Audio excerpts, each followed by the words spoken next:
धन प्रेम का परिपूरक है, इसलिए कृपण आदमी के जीवन में तुम प्रेम ना पाओगे। वो कृपण है ही इसलिए कि प्रेम नहीं है। धन परिपूरक है। अगर तुम्हारे जीवन में प्रेम है तो तुम जानते हो कि कल अगर कोई मुसीबत आएगी तो तुमने इतना प्रेम किया है, जिनको प्रेम किया है वो फिक्र लेंगे। और अगर तुम्हारे जीवन में इतना प्रेम है कि तुम्हारा प्रेम प्रार्थना बन गया, तब तो तुम जानते हो परमात्मा फिक्र लेगा। अगर वो पक्षियों की फिक्र रखता है, पौधों की फिक्र रखता है, तो मुझसे नाराजगी क्या। लेकिन अगर तुम्हारे जीवन में प्रेम नहीं है तो तुम जानते हो कि कोई तुम्हारी फिक्र लेने वाला नहीं, तिजोरी के अतिरिक्त। धन ही बस एकमात्र मित्र है। फिर अगर तुम्हारे जीवन में प्रेम नहीं, कल तुम बूढ़े होगे, बीमार होगे, कौन चिंता लेगा? कौन तुम्हारे पैर पर हाथ रखेगा? कौन तुम्हें सहारा देगा? कौन तुम्हारी बुढ़ापे की लकड़ी बनेगा? अगर तुम्हारे जीवन में प्रेम नहीं तो कोई बनने वाला नहीं। तब धन ही तुम्हारे साथ होगा। तो धन ही एकमात्र मित्र है। कृपण प्रेम रिक्त जीवन में धन के अतिरिक्त कोई सहारा नहीं।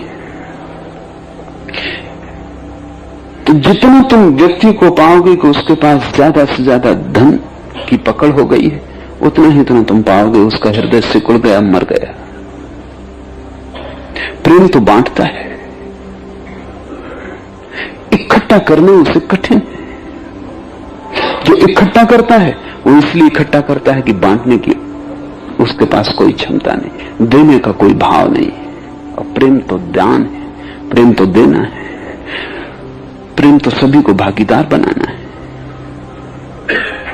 तुम बेटे को राजी करते हो, धन कमाए, राजपथ पर पहुंचे, प्रतिष्ठित हो जाए, सिकंदर बने, नेपोलियन बने, बिरला बने,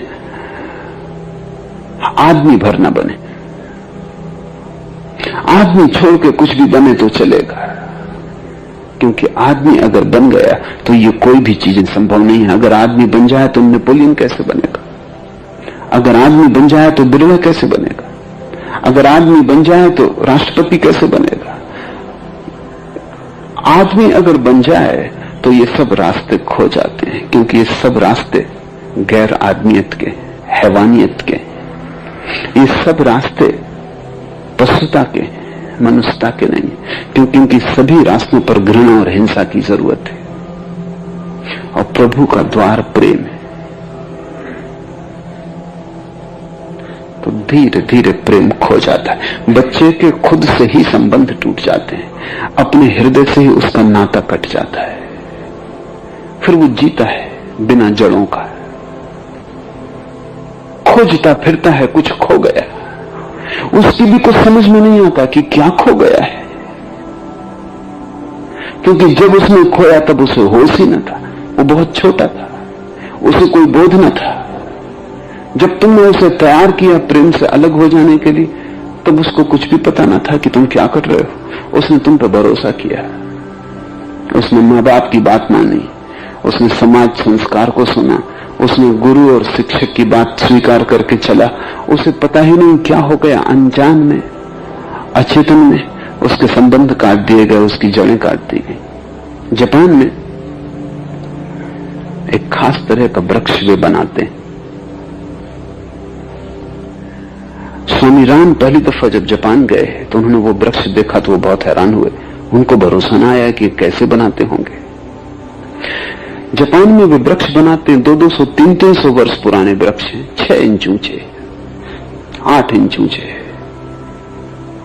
उनको भरोसा न आया कि 300 साल पुराना वृक्ष और 6 इंच ऊंचा कैसे होगा। तो उन्होंने पूछी इसकी कला क्या है। मोटा हो गया है लेकिन बढ़ता नहीं, फैलता है नीचे नीचे लेकिन ऊपर नहीं जाता।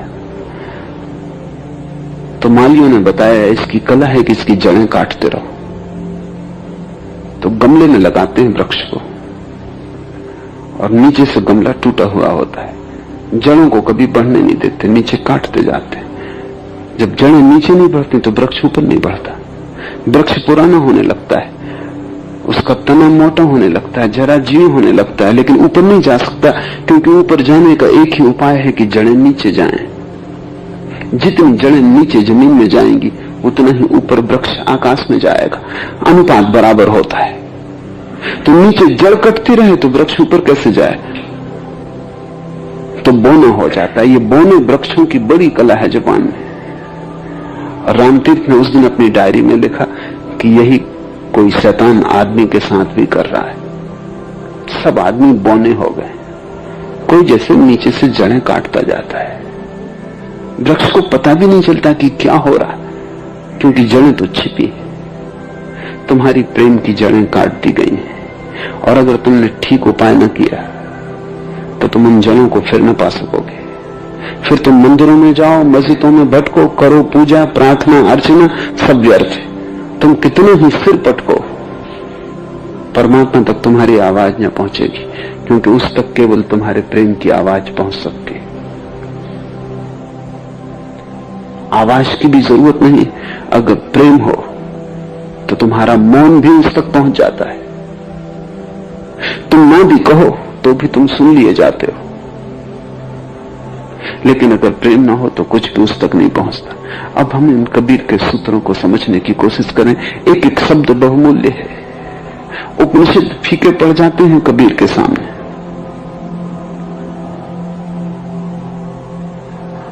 वेद दैनीय मालूम पड़ने लगता है।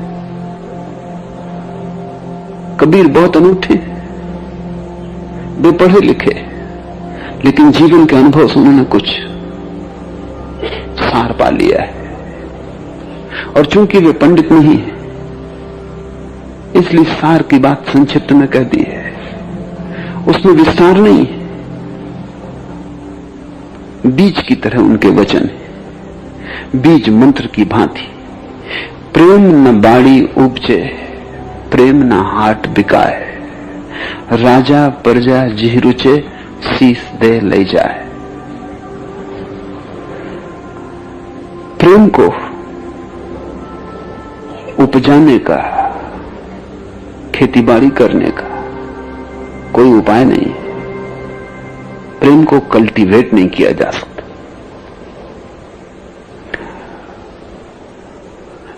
नहीं तो बाजार से खरीद लेते हैं, किसी से उधार ले लेते हैं, कहीं से चोरी कर लेते हैं, किसी से सीख लेते हैं, किसी गुरु के पास बैठ जाते हो, प्रेम सीख लेते। प्रेम सीखा भी नहीं जा सकता। और अक्सर ऐसा हो जाता है, जो लोग प्रेम सीख लेते हैं उनके जीवन में प्रेम बिल्कुल खो जाता है। अभिनेता हैं, उनका कुल धंधा प्रेम प्रकट करने का धंधा है, लेकिन अभिनेताओं से असफल प्रेमी तुम कहीं भी ना पाओगे। होना तो उल्टा चाहिए, क्योंकि 24 घंटे वो धंधा ही प्रेम प्रकट करने का करते हैं, लेकिन उनका प्रेम का जीवन बिल्कुल असफल होता है। क्या कारण? क्योंकि जो ऊपर ऊपर से सीख लेता है वो भूल ही जाता है कि प्रेम ऊपर से सीखा ही नहीं जा सकता। वो कोई कला नहीं है कि तुम किसी विद्यापीठ में गए और सीख ली। वो तो खुद आग में उतरने जैसा है, उतरोगे तो ही निखरोगे। वो तो पानी में तैरने जैसा है, उतरोगे तो ही सीखोगे, कोई दूसरा नहीं सिखा सकता। कहीं किसी शास्त्र से, किसी किताब से उसके सूत्र नहीं सीखे जा सकते। प्रेम के संबंध में तुम जान लोगे शास्त्र से, प्रेम को न जान पाओगे। प्रेम न बाड़ी उपजे, बगीचे में प्रेम नहीं पैदा होता। प्रेम न हाट बिकाए, न बाजार में उसकी कोई बिक्री होती। राजा प्रजा जिह रुचे, शीस दे ले जाए। और प्रेम के जगत में राजा और प्रजा का भी कोई भेद नहीं, गरीब अमीर का कोई सवाल नहीं है, भिखारी और सम्राट वहां बराबर है। सूत्र एक है, शीस दे ले जाए। जिसको भी प्रेम चाहिए हो उसको अपने को खोना पड़ेगा, अपने अहंकार को, अपने दंभ को, मैं भाव को, वही शीस है, सिर खोना पड़ेगा। और जब तक तुम सिर खोने को राजी नहीं हो तब तक प्रेम पैदा नहीं होगा। इसे थोड़ा समझ लें, क्योंकि सिर के खोने के दो आयाम है। एक आयाम तो है कि तुम्हारा अहंकार गिरे, तुम्हारा अहंकार तुम्हारी खोपड़ी में समाया हुआ है। इसलिए हम लोगों से कहते हैं सिर ऊंचा रखो। अगर किसी का तुमने अपमान कर दिया तो तुम कहते हो उसका सिर नीचा करके दिखा दिया। सिर अहंकार का प्रतीक हो गया है। इसलिए तो जब तुम समर्पण करते हो तो तुम किसी के चरणों में सिर रखते हो। सिर ही क्यों, शरीर में और अंग भी हैं, लेकिन क्योंकि सिर ही अहंकार का प्रतीक है, सिंबॉलिक है। जब तुम किसी के बहुत समर्पण से भर जाते हो तो उसके चरणों में सिर रखते हो, और जब तुम किसी के क्रोध में आ जाते हो तो अपना जूता निकाल के उसके सिर पर रख देते हो। सिर अहंकार है, वो पहला आयाम है। कबीर कहते हैं अहंकार को छोड़ दो तो तुम गरीब हो या अमीर कोई फर्क नहीं पड़ता, शिक्षित अशिक्षित कोई फर्क नहीं पड़ता, गोरे काले कोई फर्क नहीं पड़ता। तुम भर लो प्रेम को और ले जाओ। बाजार में न खरीद सकोगे, नहीं तो अमीर और गरीब को फर्क पड़ जाएगा। अमीर खरीद लेगा, गरीब पीछे खड़ा रह जाएगा।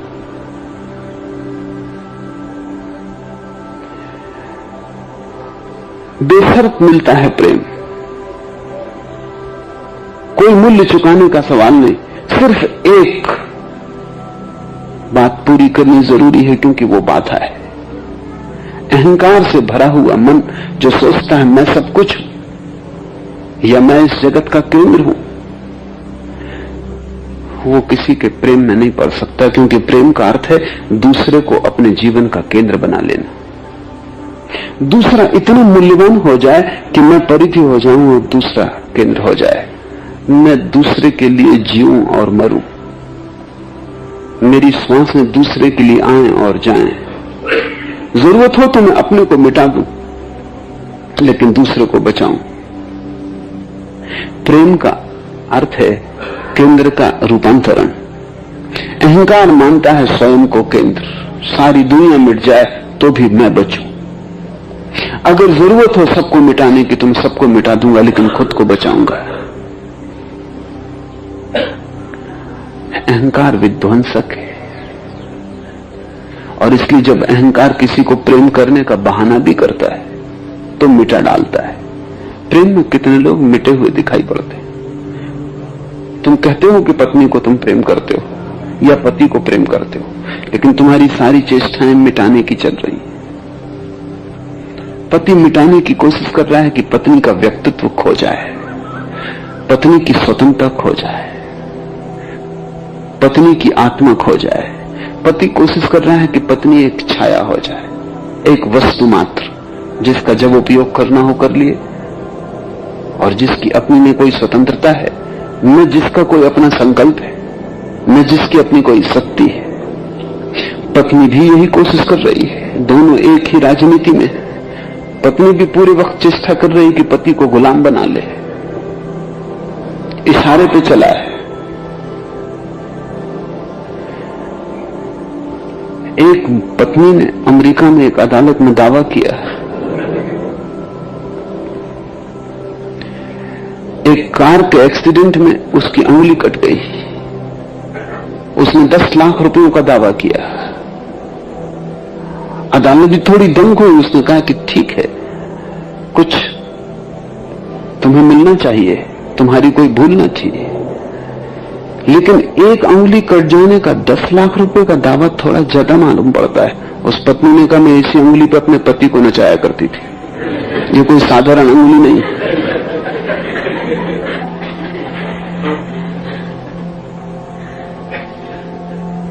पत्नियां पतियों को नचाने की कोशिश कर रही हैं, पति पत्नियों को कब्जे में रखने की कोशिश कर रहे हैं। इसलिए कलह है। तुम विवाह से बड़ी कलह कहीं भी ना खोज पाओगे, और सतत कलह, और सब कलह खत्म होती है, सब युद्ध समाप्त होते हैं, शांति की संधियां होती। विवाह की कलह शाश्वत है, वो चलती चली जाती। एक चर्च के पादरी को बिना प्रकाश के गाड़ी चलाने के जुर्म में पुलिस वाले ने पकड़ा और अदालत में ले गया।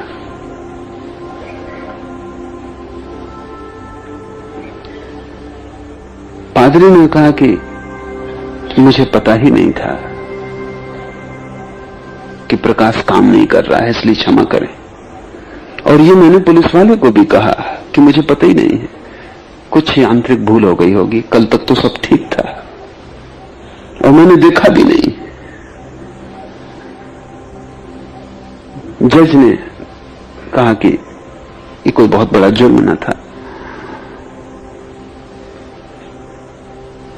और मैं पुलिस वाले पे भी भरोसा करता हूं और आप पर भी, लेकिन क्या आप सोचते हैं कि पुलिस वाला आपको इसलिए पकड़ लाया है कि वो आपसे नाराज है या आपसे पीड़ित है या आपने कोई उसकी हानि की है?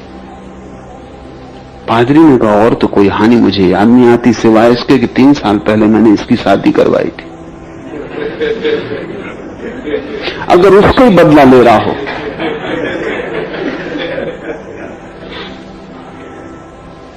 विवाह दुख हो गया है, क्योंकि एक संघर्ष है, एक सतत कलह। कलह क्या है? कौन किसका मालिक है? मालकित, हिंसा का भाव, प्रेम का उससे कोई दूर का भी संबंध नहीं।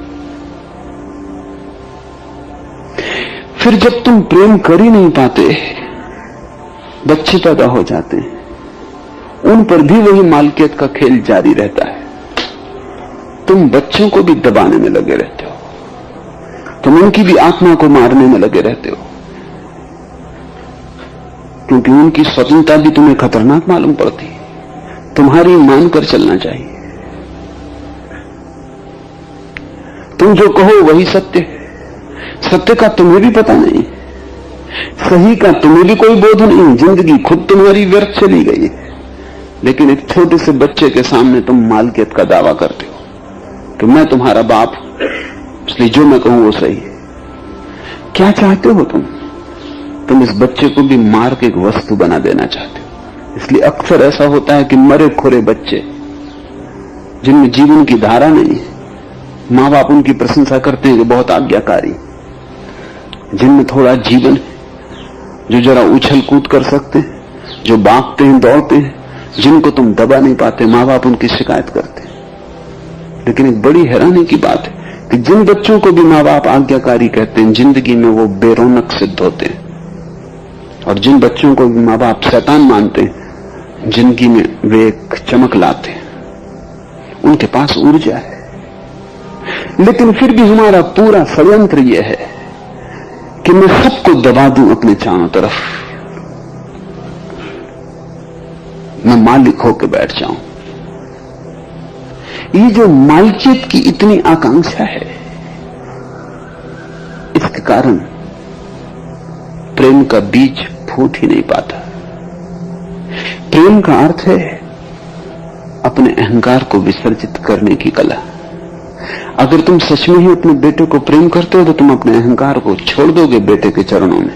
बेटे के चरणों में भी तुम अकड़ के बाप नहीं बनोगे, और तुम चकित होगे कि तुम अगर अपने अहंकार को छोड़ते हो तो बेटा भी तुम्हारे प्रति अपने अहंकार को छोड़ देता है, क्योंकि हम एक दूसरे को सहारा देते हैं।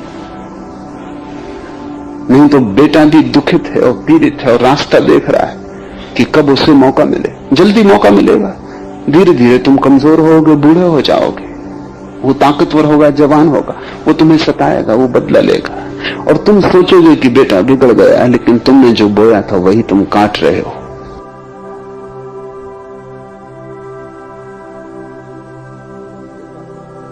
जब बेटा कमजोर था तब तुमने सताया, अब बेटा ताकतवर है, तुम कमजोर हो, अब बेटा सता रहा है। ये सीधा कर्म का नियम है, तुम वही काटते हो जो तुम बोते हो। अगर तुमने बेटे के सामने अहंकार की अकड़ न रखी होती तो जब तुम कमजोर होते बेटे को भी संभावना न थी कि अहंकार की अकड़ रखता। हम एक दूसरे को सताने की ऐसी ऐसी तरकीबें खोज लिए, और ऐसी सुंदर तरकीबें, और हमने उन तरकीबों को फूलों से सजा लिया है, उन पर रंग रौनक कर दी, उनको हमने सजावट बना ली। हम अच्छे अच्छे नामों से सताते, हम प्रेम के नाम पर मारते,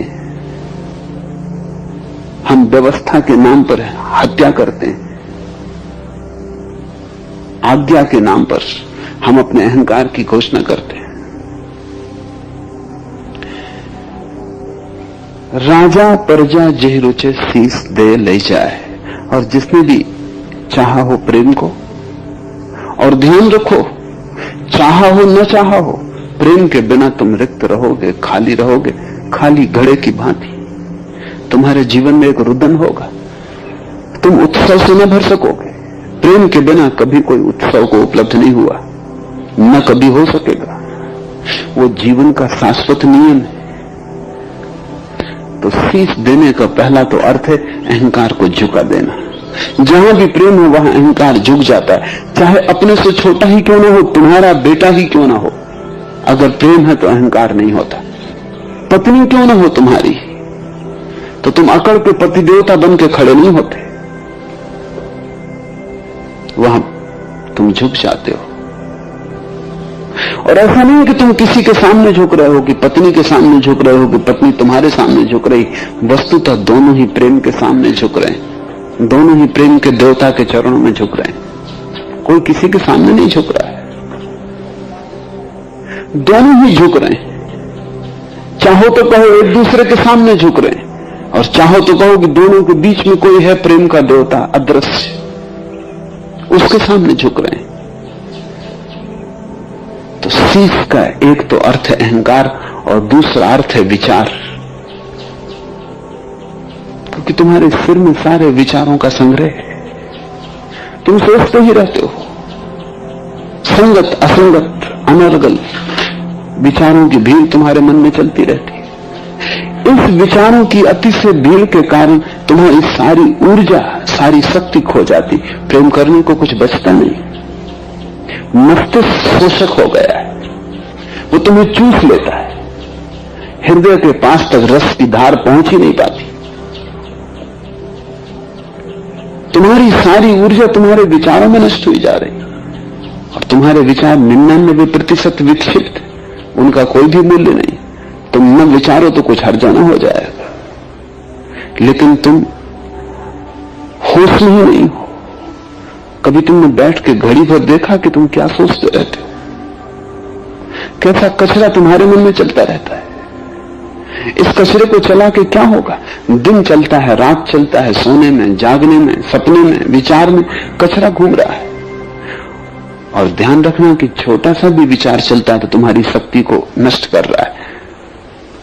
वैज्ञानिक इस नतीजे पर पहुंचे हैं कि अगर तुम 1 घंटे जाके खेत में कुदाली लेके गड्ढा खोदो तो जितनी शक्ति समाप्त होती है, 15 मिनट विचार करने में, चिंता करने में उतनी ही शक्ति समाप्त होती, चौगुनी शरीर के श्रम से, मन के श्रम में समाप्त होती। शरीर का श्रम तो कम हो गया है, आदमी का मन का श्रम बढ़ गया है, सिर शोषक हो गया है। वो किसी और तरफ शक्ति को जाने ही नहीं देता, सारी शक्ति को खुद ही पी लेता है। हृदय आक्रामक नहीं है, वो प्रतीक्षा करता है, प्रतीक्षा करने की वजह से ही वंचित है।